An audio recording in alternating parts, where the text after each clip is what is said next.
धर्म में प्रत्येक त्योहार एवं पर्व का अपना विशेष महत्व है। इसी क्रम में करवा चौथ वर्ष के ठीक 4 दिन बाद आने वाली अष्टमी तिथि को देवी अरोही माता का व्रत किया जाता है। चूँकि कार्तिक मास की अष्टमी तिथि को कृष्ण पक्ष में यह व्रत रखा जाता है, इसीलिए इसे अहोई अष्टमी के नाम से भी जाना जाता है।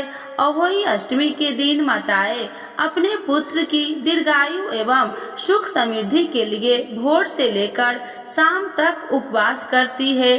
शाम के दौरान आकाश में तारे को देखने के बाद व्रत खोला जाता है। कुछ महिलाएं चंद्रमा के दर्शन करने के बाद व्रत का पालन करती है, लेकिन इसका अनुसरण करना अत्यंत कठिन होता है, क्योंकि अहोई अष्टमी के दिन रात में चंद्र उदय बहुत देर से होता है। अहोई अष्टमी का दिन अहोई आठे के नाम से भी जाना जाता है, क्योंकि यह व्रत अष्टमी तिथि, जो कि माह का 8वां दिन होता है, के दौरान किया जाता है। करवा चौथ के समान अहोई अष्टमी का दिन भी कठोर उपवास का दिन होता है और बहुत ही महिलाएं पूरे दिन जल भी ग्रहण नहीं करती। अहोई अष्टमी का पर्व अहोई माता या अहोई देवी के नाम समर्पित है। भारतीय पर्व है। इसे मुख्यतः उत्तर भारत में कार्तिक मास के अंधेरे पखवाड़े अर्थात कृष्ण पक्ष की अष्टमी तिथि को मनाया जाता है। यह पर्व करवा चौथ के 4 दिन बाद तथा दीपावली के 8वें दिन पूर्व मनाया जाता है। आइए जानते हैं इसका शुभ मुहूर्त। हिंदू पंचांग के अनुसार इस बार अहोई अष्टमी का पर्व 24 अक्टूबर गुरुवार को मनाया जाएगा। इस दिन अहोई अष्टमी पूजा का शुभ मुहूर्त शाम 5:23 से शाम 6:39 तक रहेगा, जिसकी कुल अवधि 1 घंटे 16 मिनट की है। अहोई अष्टमी शुभ मुहूर्त वर्ष 2024 में अहोई अष्टमी 24 अक्टूबर गुरुवार को मनाई जाएगी। अहोई अष्टमी पूजा शुभ मुहूर्त 5:23 PM से 6:39 PM तक, कुल अवधि 1 घंटा 16 मिनट तक। तारा दर्शन का समय 24 अक्टूबर गुरुवार को 5:46 PM। चंद्र उदय का समय 24 अक्टूबर गुरुवार 11:38 PM। अष्टमी तिथि प्रारंभ 24 अक्टूबर 2024 को 1:18 AM बजे। अष्टमी तिथि का समापन 25 अक्टूबर 2024 को 1:58 AM बजे। इस दिन कुछ विशेष योग बन रहे हैं। गुरु पुष्प योग 6:15 AM से 6:02 AM अक्टूबर तक। सर्वार्थ सिद्धि योग पूरे दिन रहेगा। अमृत सिद्धि योग 6:15 AM से 6:02 AM 25 अक्टूबर तक रहेगा। रवि योग्य 6:01 AM से 6:15 AM तक है। अहोई अष्टमी का यह व्रत अपनी संतान के प्रति 1 माह के माना जाता है कि अहोई अष्टमी का उपवास करने वाली माताओं की सभी संतानें को माता अहोई सफल जीवन, अच्छे स्वास्थ्य और लंबी उम्र का आशीर्वाद देती है।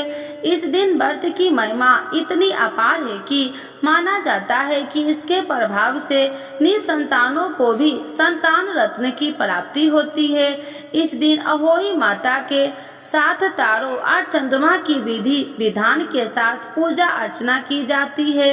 मान्यताओं के अनुसार इस दिन माता पार्वती और शिव जी की पूजा करने से विशेष फल मिलता है और व्रत करने वाली माताओं को संतान को समस्त सुखों की प्राप्ति होती है। अहोई अष्टमी का खास महत्व माना जाता है कि इस दिन व्रत करने वाली माताओं की संतान की दीर्घ स्वस्थ एवं मंगलमय जीवन का आशीर्वाद मिलता है। यह व्रत संतानहीन दंपतियों के लिए भी अत्यंत महत्वपूर्ण है। संतान प्राप्ति के लिए भी स्त्रियां माता अहोई की पूजा करती है। जो महिलाएं गर्भ धारण में असमर्थ है अथवा जिन महिलाओं का गर्भपात हो गया हो, उन्हें भी पुत्र प्राप्ति के लिए अहोई माता का व्रत करना चाहिए। इस दिन को कृष्ण अष्टमी के नाम से भी जाना जाता है।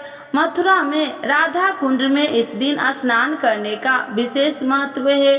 अहोई अष्टमी के दिन विधि पूर्वक व्रत करने से माता अहोई की विशेष कृपा प्राप्त होती है और उनके आशीर्वाद से जीवन में सुख समृद्धि बनी रहती है।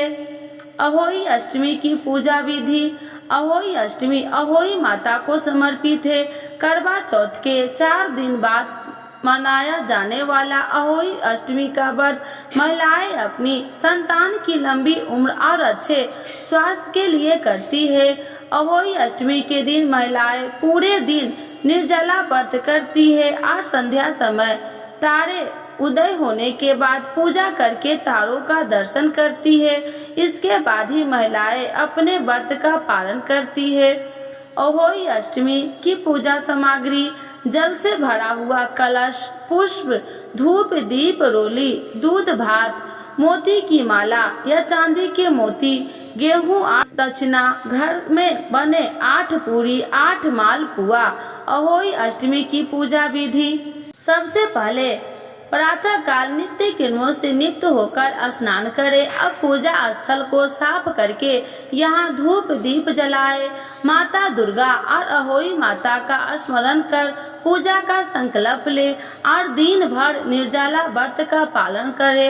अब सूर्य अस्त के बाद तारे निकलने पर पूजन आरंभ करे। पूजा स्थल को साफ करके यहाँ चौकी की स्थापना करे। चौकी की स्थापना हमेशा उत्तर पूर्व दिशा या ईशान कोण में की जाती है। चौकी को गंगा जल से पवित्र करे। इस पर लाल या पीला कपड़ा बिछाए। अब इस पर माता अहोई की प्रतिमा स्थापित करे। गेहूं के दाने से चौकी के मध्य में एक ढेर बनाए। इस पर पानी से भरा एक तांबे का कलश रखे। चौकी पर माता अहोई के चरणों में मोती की माला या चांदी की मोती रखे। अब आचमन विधि करके चौकी पर धूप दीप जलाए और अहोई माता को पुष्प चढ़ाए। अहोई माता को रोली, अक्षत, दूध और भात अर्पित करे। बनाया के साथ 8 पूरी, 8 मालपुए एक कटोरी में लेकर चौकी पर रखे। अब हाथ में गेहूं के 7 दाने और फूल की पंखुड़ियों लेकर कथा पढ़े या सुने। कथा पूर्ण होने पर हाथ में लिए गेहूं के दाने और पुष्प माता के चरणों में अर्पण कर दे। इसके बाद मोती की माला को गले में पहन ले। अगर आपने चांदी की मोती पूजा में रखे हैं तो इन्हें एक साफ डोरी या कलावा में बांधकर गले में पहन ले। इसके पश्चात माता दुर्गा की आरती करे। अब तारों और चंद्रमा को अर्घ्य देकर इनकी पंचोपचार हल्दी, कुमकुम, अक्षत, पुष्प और भोग के द्वारा पूजा करे। इसके बाद जल ग्रहण करने अपने व्रत का पालन करे और पूजा में रखी गई दक्षिणा अर्थात बनाया हुआ अपनी सास या घर की बुजुर्ग महिलाओं को दे दे। इसके बाद भोजन ग्रहण करे। अब गले में पहनी हुई माला को दीपावली के बाद किसी शुभ दिन पर गले से निकालकर माता दुर्गा को गुड़ और जल का भोग लगाकर प्रणाम करे। यदि आप चांदी के मोती को धारण कर रहे हैं तो इसे अविवाहित पुत्र के लिए 1 चांदी का मोती और विवाहित पुत्र के लिए 2 चांदी के मोती धारण करें। इस माला या मोती को निकालकर आप अगले वर्ष ही अहोई अष्टमी की पूजा में भी उपयोग कर सकते हैं। इस विधि से व्रत करने से अहोई माता प्रसन्न होकर संतान को दीर्घायु करके उनका मंगल करती है। अहोई अष्टमी के दिन क्या नहीं करना चाहिए, अहोई अष्टमी में क्या खाए। हिंदू धर्म में कई व्रत और त्योहार मनाए जाते हैं जिनके अपने अलग अलग महत्व है। कुछ व्रत महिलाएं अपने पति की दीर्घायु की कामना के लिए रखती है तो कुछ संतान के उज्जवल भविष्य और अच्छे स्वास्थ्य के लिए रखती है।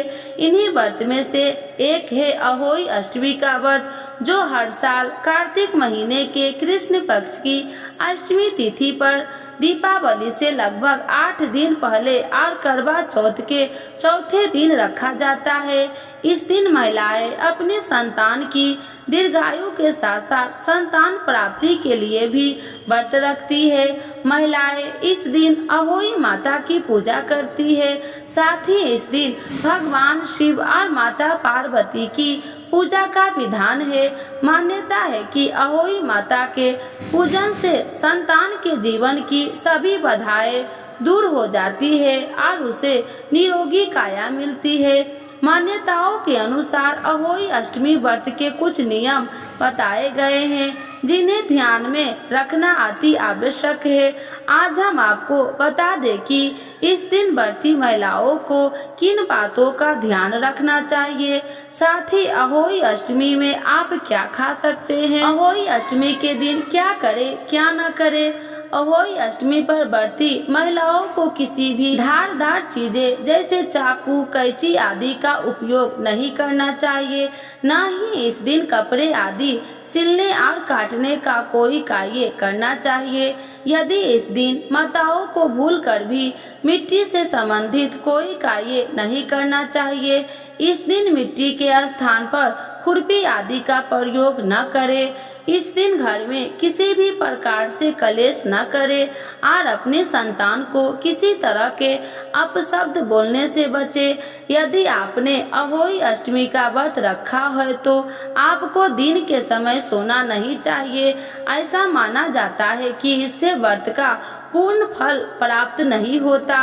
अहोई अष्टमी के दिन तारों को अर्घ देते समय तांबे के कलश से अर्घ नहीं देना चाहिए। इस दिन अर्घ देने के लिए पीतल के कलश का प्रयोग किया जा सकता है। अहोई अष्टमी पर पूरी तरह से सात्विक भोजन बनाना चाहिए। इस दिन घर में तामसिक चीजों का प्रवेश निषेध है। इस दिन काले वस्त्र धारण न करें। दिन भर सकारात्मक विचार मन में रखें और किसी के प्रति बुरी भावना न रखें। अहोई अष्टमी व्रत में क्या खाएं? अहोई अष्टमी व्रत के दिन यूं तो निर्जला और निराहार व्रत रखने का विधान है, लेकिन अगर आप किसी कारण से इस व्रत निर्जला व्रत नहीं रख पा रहे हैं तो आप नीचे बताए गए चीजों को फलाहार रूप में ग्रहण कर सकते हैं। अगर कोई महिला निर्जला व्रत रखने में असमर्थ है तो आप इस दिन फलाहार व्रत भी रख सकते हैं। इस दिन कंदमूल जैसे मूली, गाजर और आलू खाए जा सकते हैं। शाम को भोजन पका हुआ करना चाहिए जैसे पूरी, सब्जी और मालपुआ। आप कद्दू और सिंघाड़े के आटे का उपयोग कर सकते हैं। साथ ही साबूदाने की खीर भी खा सकते हैं।